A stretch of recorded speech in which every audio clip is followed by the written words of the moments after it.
Hola, nuestro grupo está conformado por Karina Celentano y por María de la Paz Díaz y vamos a hablar sobre un libro álbum muy especial que se llama En el bosque de Anthony Brown.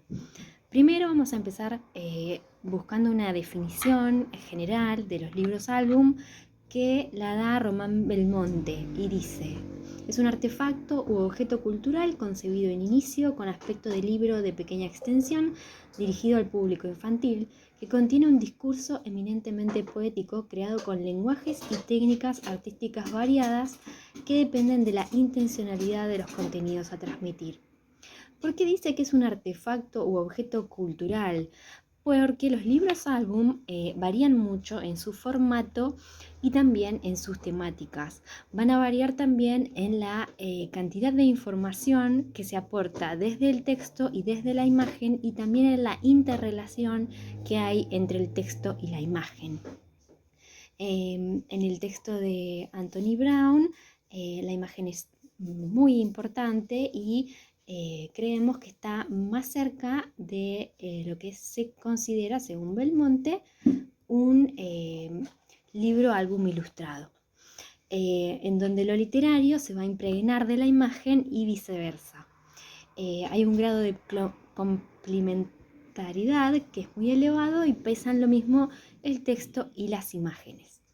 Entonces estos dos lenguajes, la dimensión narrativa, tanto como la dimensión pictórica, según Henry Pratt, eh, se van a interrelacionar formando un nuevo formato eh, de lectura para tanto niñes como adultos. Bueno, como ya les explicó Paschi, nosotros elegimos este libro que se llama En el bosque de Anthony Brown. Y bueno, este texto lo elegimos obviamente porque cumple con todas las características del libro álbum, que ya la nombró mi compañera, pero además lo elegimos teniendo en cuenta que con la profesora estuvimos trabajando acerca de algunas versiones de cuentos tradicionales, ¿no?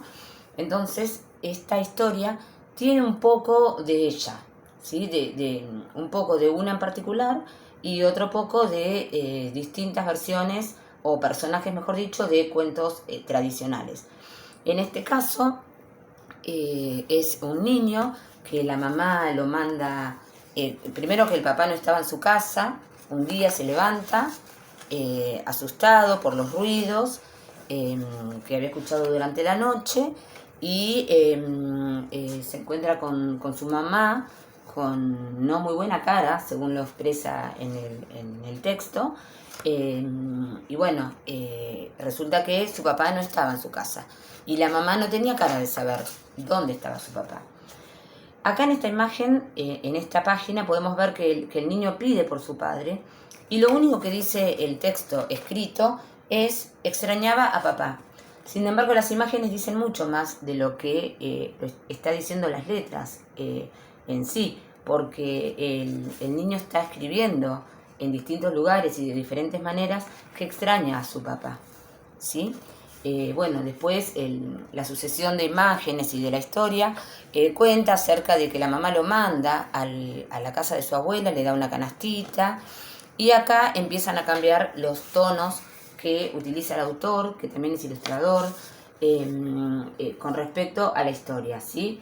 En este caso empiezan a aparecer tonos más lúgubres, más grises, y el único que continúa en color es el niño, que está transitando por un bosque, ¿sí? Y ahí empiezan a aparecer los colores que dan una imagen tenebrosa, los árboles pinchudos, como que la imagen da lugar a peligro. Bueno, el niño sigue caminando, se encuentra con distintos personajes que lo quieren persuadir y le piden su canastita. Esos personajes son niños, sin embargo los niños tienen unas expresiones en las caras también no muy amigables, digamos. Acá se encuentra con otra niña que bien podría ser el personaje de Ricitos de Oro, pero claro, la imagen del bosque en esta página sigue siendo tenebrosa y sigue siendo un componente fundamental para lo que es la historia en sí del texto. Acá también sigue caminando por el bosque y se encuentra con dos niños que bien pudieran ser Hansel y Gretel. Sin embargo, empiezan a aparecer dentro de la parte donde estaría el bosque componentes de otros cuentos, ¿sí? Que no están a simple vista. Acá lo primero que se ve, teniendo en cuenta que el color del libro, de la mayoría de las páginas son en blanco y negro, aparece lo que sería un abrigo, ¿sí? Que obviamente nos hace recordar al cuento de Caperucita Roja.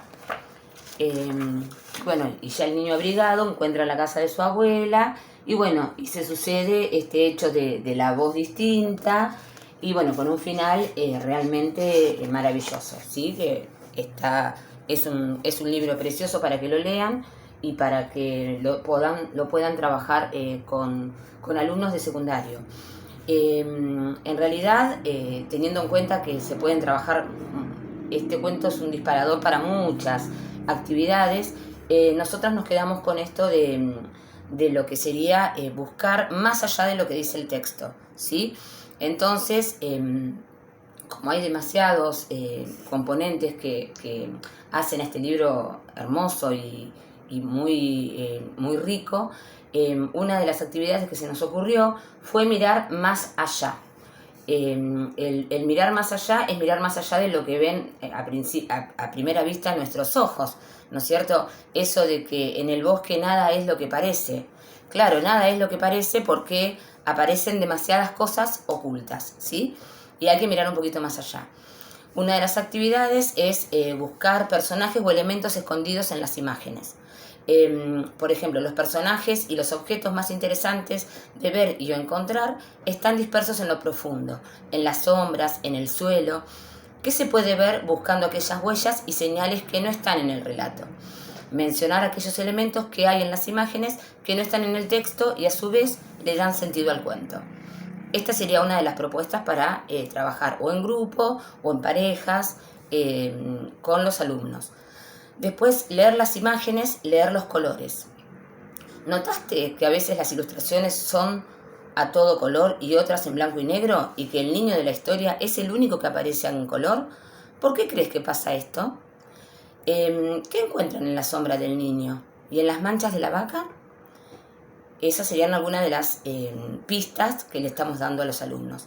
Y después, como tercera propuesta, encontrar personajes, objetos e indicios de otras historias. En la ilustración que muestra una vaca, busquen otros pequeños animales. ¿Cuáles se encuentran? ¿Por qué estarán allí? En la página donde se ve una niña con trenzas doradas, ¿conocen este personaje? ¿Podrán encontrar, lejos, perdido en el bosque, algo que te recuerde su historia o formas extrañas en los troncos? ¿Las pueden describir? Observen la página donde el niño sale corriendo con el abrigo rojo. ¿Qué elementos o personajes de algunos cuentos se encuentran entre los árboles? Y esto anuncio yo que hay, por ejemplo, una rueca, una calabaza, un zapatito de taco, una llave, un gato. Bueno, y esto sería la actividad. ¿Saben a qué cuentos pertenecen? Menciónanlos y piensen por qué estarán en ese bosque. Bueno, los invito a que conozcan este cuento y a que me acompañen con la propuesta para la próxima clase. Nos vemos.